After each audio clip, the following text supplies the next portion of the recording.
Have you ever felt like eating at night just feels safer? Like during the day, you're tightly holding on to control, but in the evening, it feels a lot easier to just slightly let go? Maybe you save calories in the morning to allow yourself to enjoy that food later at night. If that sounds like you, this video's for you. Hi, I'm Hannah, an eating disorder recovery coach with lived experience and currently years and years of client work too. Today, I want to talk about saving calories during the day or feeling freer or hungrier at nighttime. It's a very common occurrence, and at the time of my own eating disorder, I actually thought I was alone in this. Well, I wasn't. Over the years, I've noticed that a lot of my clients deal with this too, and if you're dealing with this as well, you're not alone. I actually posted about this on Instagram not too long ago, and the response was overwhelming.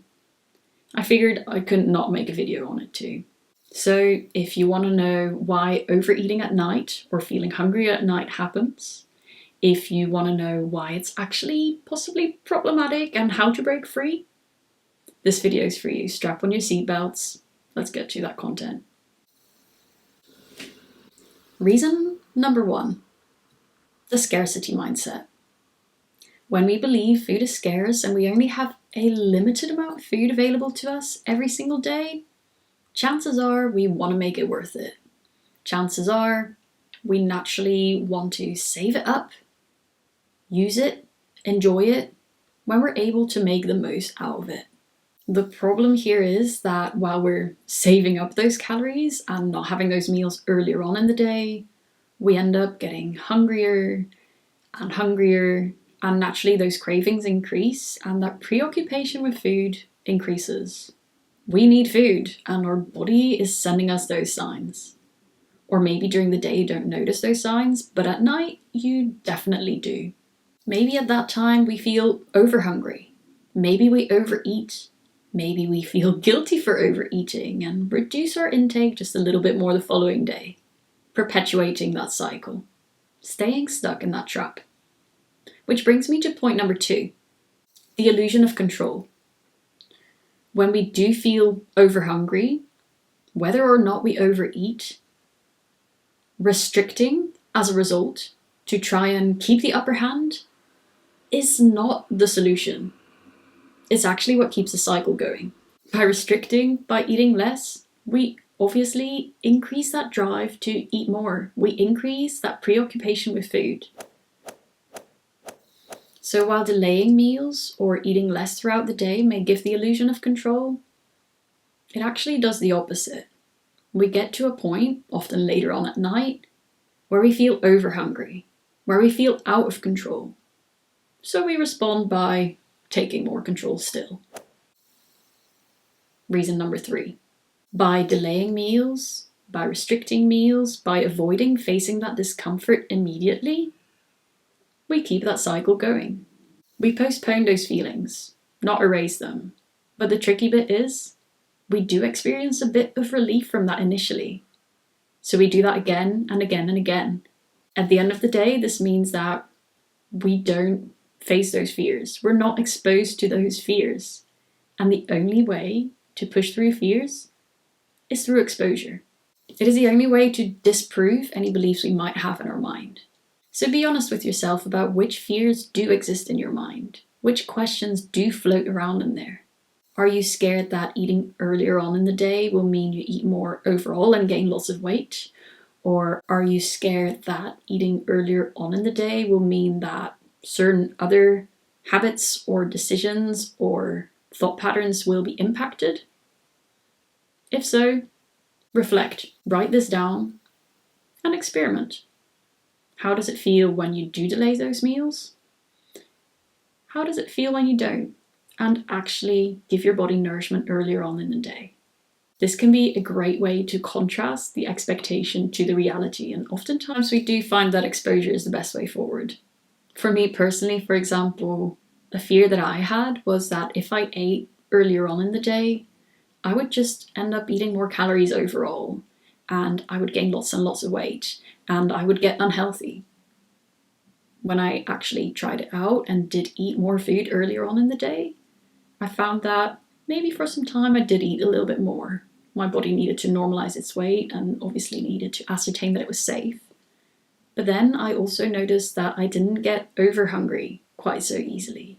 I noticed that my hunger cues became a bit more reliable and a little bit more comfortable, less all over the place. So try it for yourself and see how that goes. Reason number 4 for feeling safer at night is that productivity drive. A lot of us in today's society do fall into that productivity trap, where during the day we're so busy that we either suppress, ignore, or don't even notice our hunger cues all that much. We're not ever really in a proper rest and digest state, maybe until evening time when we've ticked those tasks off of our to-do list and finally feel safe and able to relax. Problem is, if during the day you haven't really been nourishing yourself sufficiently or noticed your body's needs, now is the time that those cues will come up. Now is the time that it's finally safe to send those cues, and you will end up feeling a lot hungrier or feeling less able to satiate yourself from a meal, leading to more food overall. In addition to these, there's also some biological and even emotional factors at play. Eating at night may feel safer, but also due to our past, where we needed to hunt for food, we might not have been able to eat all day and then had to feast at night when food was more readily available. This still sticks with us. This is still in our genes. When we're in fight or flight during the day, it might not have been adaptive to sit down for a big meal. However, our ancestors would have then had a lot all at once when food was more readily available, to make up for the energy that was missed and to fuel for the day ahead. However, when sitting down for a massive meal right now, feels very guilt-inducing, feels almost shameful, feels uncomfortable, it can be so much easier, more comfortable to simply eat throughout the day. Regular and sufficient meals, so that it's not a matter of not eating at all for hours on end and then eating all your daily calories in one sitting. We don't live in the same conditions anymore today, and we don't have to abide by the same routines. And the thing is, when we do get used to having the bulk of our calories at night, our bodies come to expect it. We fall into these habits, and breaking those habits is going to feel a bit, well, different at first, and different can feel uncomfortable. But uncomfortable does not mean bad. Change is not always a bad thing, and in fact can be very, very helpful. There's quite a few reasons for why you might want to consider this change, and why it could be beneficial to your health and recovering your relationship, your healthy relationship with food again. For one, eating more regular meals throughout the day means we're able to restore more regular, less extreme hunger cues and eating patterns overall. So for example, eating 3 meals and 3 snacks spaced no more than 3 hours apart, having that as a general ballpark rule, can be helpful in telling your body food is coming in regularly, this is when it's coming in, and hunger cues are likely to fall into a similar pattern. Maybe not every single day, but on the whole. Of course, if you're hungry between those meals, it is totally okay to eat between those meals as well. To eat earlier, to stop delaying, because that is the whole point. We want to make our bodies feel safe again. Listening to hunger cues if available, that's the best way forward. Following this pattern can also be really helpful when we don't necessarily notice those hunger cues during the day, because our bodies still need fuel, even if we're not hungry. Especially in recovery from an eating disorder, when hunger cues are going to be very unreliable. Your stomach capacity may have drastically shrunk. You'll still want to fuel. You'll want to get into these habits, and you'll want to reach a healthy body weight, a healthy intake, for everything else to fall into place too. I'm working on another video as well, where I'm going into the reasons you may not want to listen to your hunger cues. where listening to your hunger cues might actually be detrimental. So if you're interested in that video, make sure to like and subscribe. Make sure to hit that notification bell because I'm planning to film this very, very soon for you. Quick note, YouTube is currently removing all of my content due to self-harm. Well, clearly there's no self-harm in the videos. So if you support my channel, if you support my efforts, if you want to see more, please do subscribe, please do comment, go back to the last 5, 6, 7, 10 videos, give them a like, a comment, engage with them to show YouTube, you know, this is BS. This content is actually helpful, and yeah, I'd really appreciate that. The thing is, even if it doesn't feel like the perfect time to eat, even if we're not super hungry, even if delaying might feel like the better option, having those meals, those regular meals earlier on in the day is crucial in balancing our energy levels, in increasing our metabolism, in normalizing our hormones, in stabilizing our blood sugar levels. All of these things are so important for our overall health. And just because we're not hungry doesn't mean we shouldn't eat and neglect all of those other benefits that we could gain from having a snack, from having a meal, and from pushing through, even if it does create a little bit of discomfort. There's other things that we do that create a bit of discomfort that we know will help us in the longer term, and this is no different. Chronic undereating or restricting during the day means we don't have sufficient energy. It means we might feel weaker. It means we might feel dizzy or experience mental brain fog. Nourishing sufficiently can reverse those side effects. It means we're better partners, daughters, employees. It means we get to endure our day more and have more mind space for other things rather than thinking about food 24/7. As I mentioned, eating regularly, eating sufficiently, but also eating earlier on in the day, especially, within that 1 to 2 hour window after we wake up, is also super important for hormonal balance. And balancing out those different hormones, I suppose. If we are currently not getting a period, if we have a low libido, if any other signs and signals of out of whack hormones are very much present, this may be the key to reversing that. By eating adequately and sufficiently throughout the day, we not only help out with hormones and physical and physiological well-being, but also with our mental well-being. We're less likely to be irritable, hangry, or anxious. Our mood is genuinely lifted. That, in combination with a faster, more efficient metabolism, to me sounds like more than enough reasons to try this out. To find out for yourself that actually, while it's scary at first, it does get easier with time and has a whole load of other benefits alongside.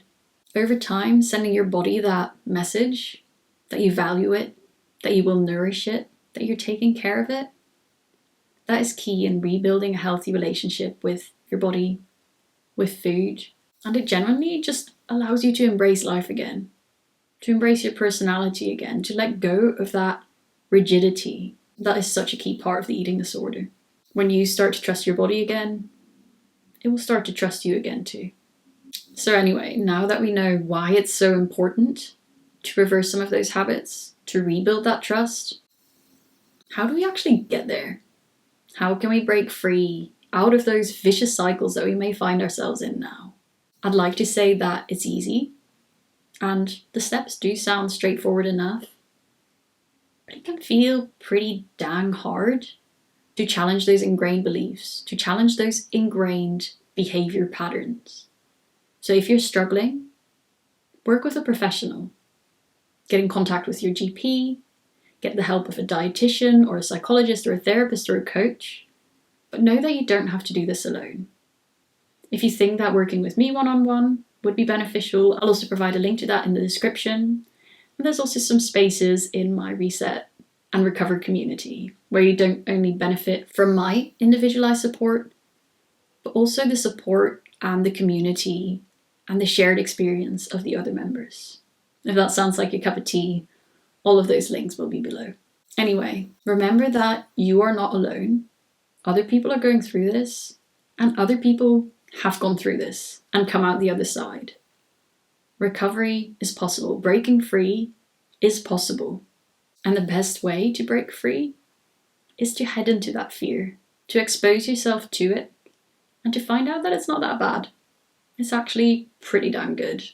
Break those existing associations with real life evidence, real life proof, to discover that doing so is actually the best way to prevent extreme hunger and loss of control, boost energy and mood throughout the day, and normalize metabolism, hormones, and hunger cues overall. Give those 3 meals and 3 snacks a good shot. Stop delaying your meals.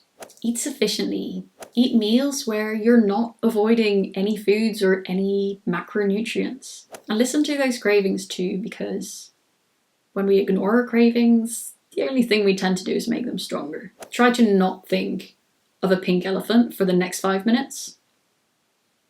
And guess what image is already in your head right now? The pink elephant. The cookie, the donut, whatever you're trying to suppress, that's going to be very much there. That's how our brains work. Whereas putting less pressure on that, giving into those cravings, satisfying them, is often the best way through. It's not all or nothing. While the eating disorder likes to think it is, it's not that black and white. When I first started eating earlier, yes, it felt uncomfortable. It felt scary. And maybe at first as well, I did end up eating a little bit more. I did end up gaining a little bit of weight because my body needed this.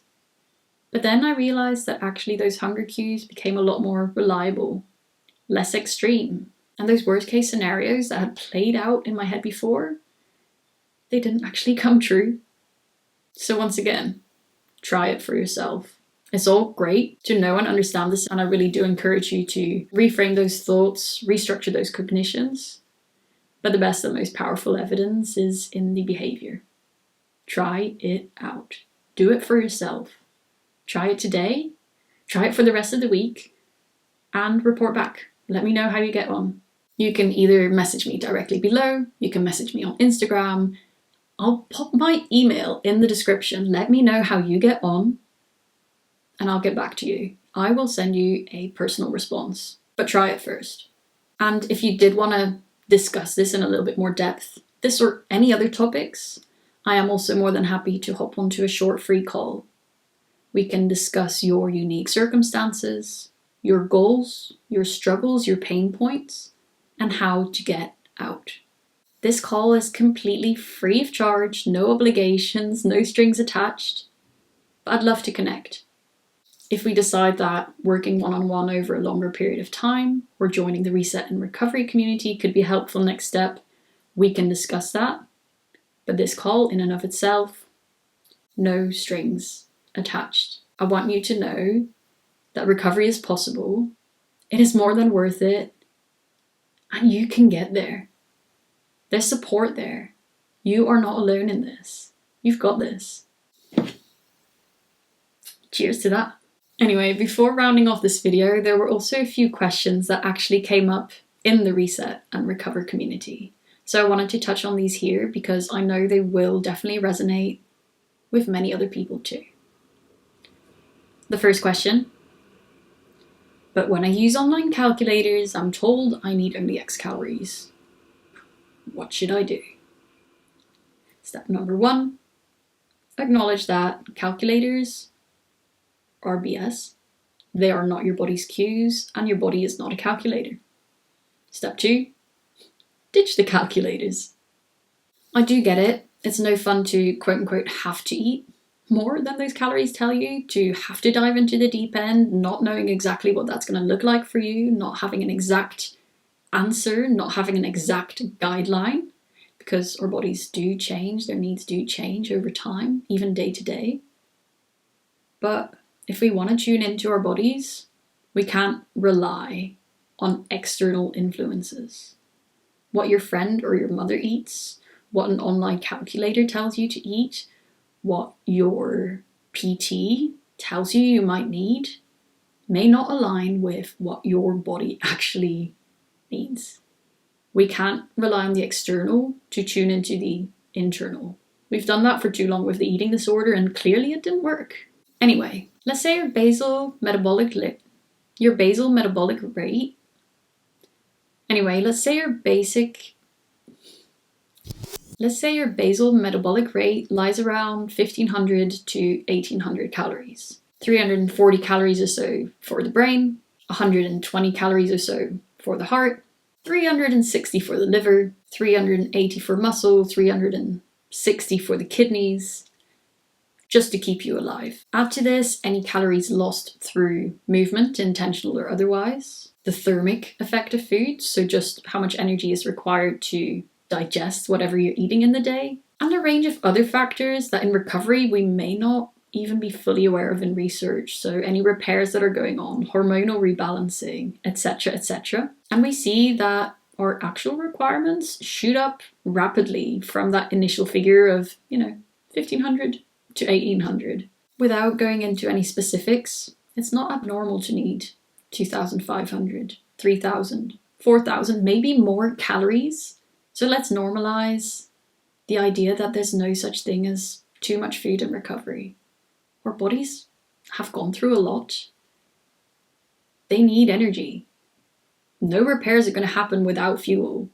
A car's not going to go anywhere if there's no petrol in the tank.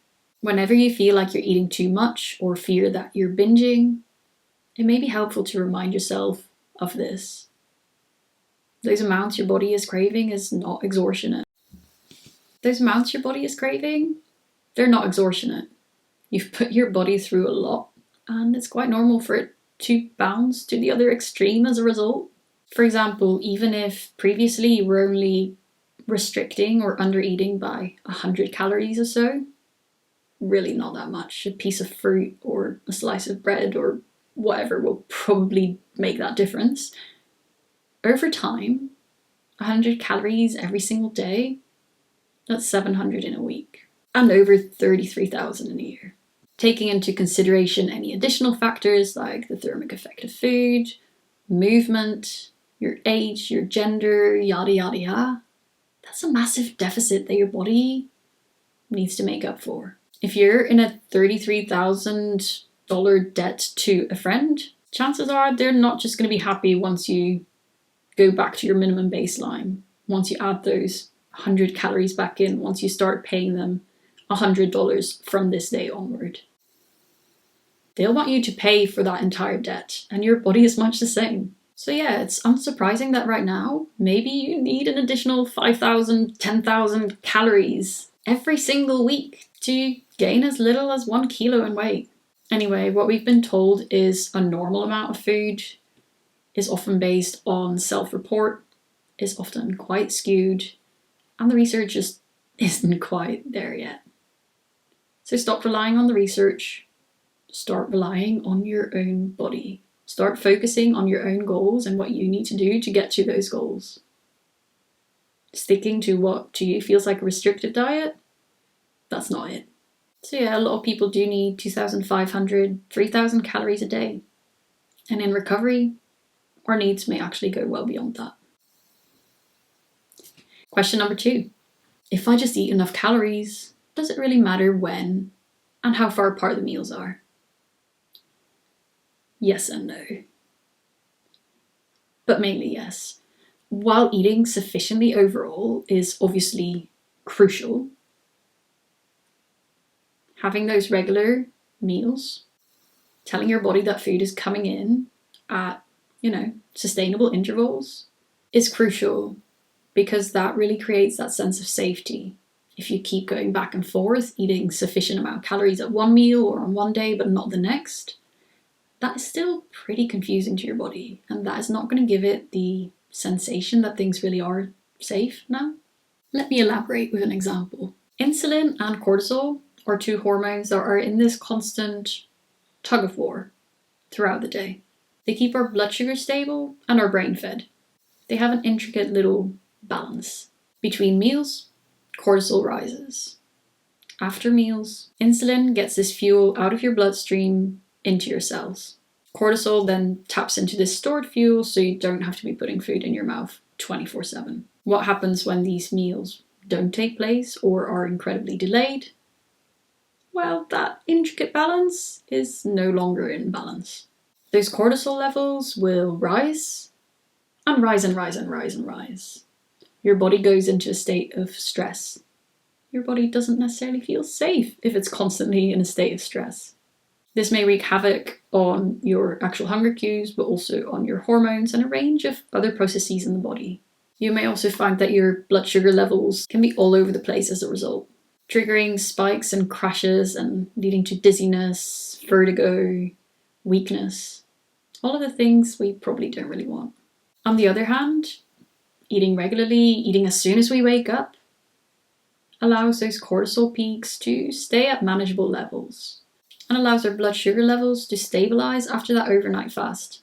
A proper, balanced, sufficient meals with carbs, fat, protein will help us feel satiated, will energize us, and it will prevent energy crashes and mood fluctuations. If you then continue having those regular, sufficient, balanced meals throughout the day, you keep this going.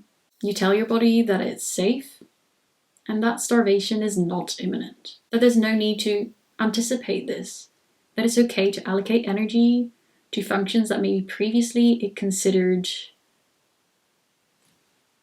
non-essential. Hormones are part of that intricate balance, and that includes hunger and fullness hormones as well. Which brings me to question number 3. I want my meals to be perfect, so doesn't it make sense to wait until I'm actually hungry for them? Again, it's a bit of a yes and no. It can be nice to feel hungry for meals. It feels more justified. We might, to some extent, enjoy those meals more. But actually, food is more than just enjoyment. Food is also fuel, and it helps with all of the things we talked about. Even when we're not hungry, eating will provide us with that energy. Eating will make our bodies feel safe. Eating will help with our hormones. And also, a lot of the time when we are just waiting to be hungry to eat, we may get to a point feeling over-hungry. We may work our stomachs into a knot. We may make that meal less enjoyable, not more enjoyable. Or on the other hand, put it on such a pedestal that doing otherwise causes so much anxiety that our life is pretty miserable. To be honest, the best way to enjoy your food, to reap the most benefit from your meals, is by overcoming the guilt, the shame, the discomfort of the eating disorder.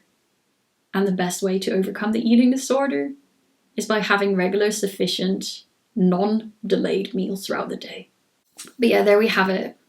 Why eating at night may feel safer, why that's not necessarily a good thing, and why and how you might want to change that. As I said, if you feel you need a little bit of additional support, a little boost, a little nudge in terms of deep diving into your unique circumstances, your unique roadblocks, your unique goals and struggles, let's chat. We can work one-to-one. Maybe the Reset and Recover community is for you. In this community, we dive very deeply into a lot of different topics. There's a course you can work through. There's monthly Q&A sessions. There's bi-weekly group coaching calls. There's individualized support, individualized calls. Everything you may want and need depending on your circumstances and your needs. So let's hop onto that free call. Let's see if and which tier of Reset and Recover may be for you. And let's start taking those steps. Experiment, try it out, do it, and report back. If you found value in this video, share it with a friend, give it a thumbs up, subscribe for future content, and I will see you all very, very soon. Ciao. It's only 11:15, but I'm actually quite hungry. And we've got some mac and cheese.